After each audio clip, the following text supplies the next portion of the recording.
हफ़्तेवार महांगाई में घटिताई नज़र आई आहे। खंडु चांवर समेत 14 शयूं महांगियूं, 12 शयूं सस्तियूं ऐं 25 जी क़ीमतुनि में इस्तेहकाम रहियो। शुमारियात खाते जी रिपोर्ट मूजिबि मुल्क में महांगाई में इज़ाफ़े जी रफ़्तार में घटिताई जो रुझान लाॻीतो जारी आहे। गुज़िरियल हफ़्ते सालियानी बुनियाद ते महांगाई में इज़ाफ़े जी रफ़्तार जी शरह काटू 1.52% रिकॉर्ड कई वई आहे, जॾहिं त हफ़्तेवार महांगाई में इज़ाफ़े जी रफ़्तार में 0.18% घटिताई वाक़िअ थी आहे।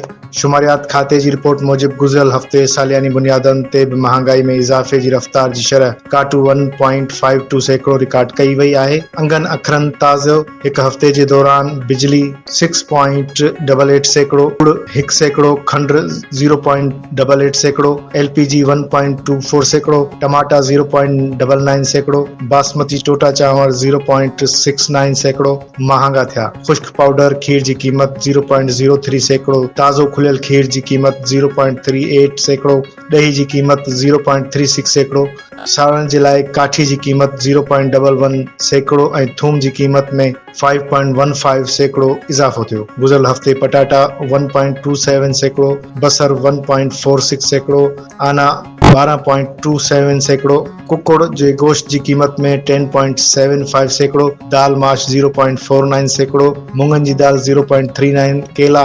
2.75% ऐं 1.01% सस्तो थियो आहे।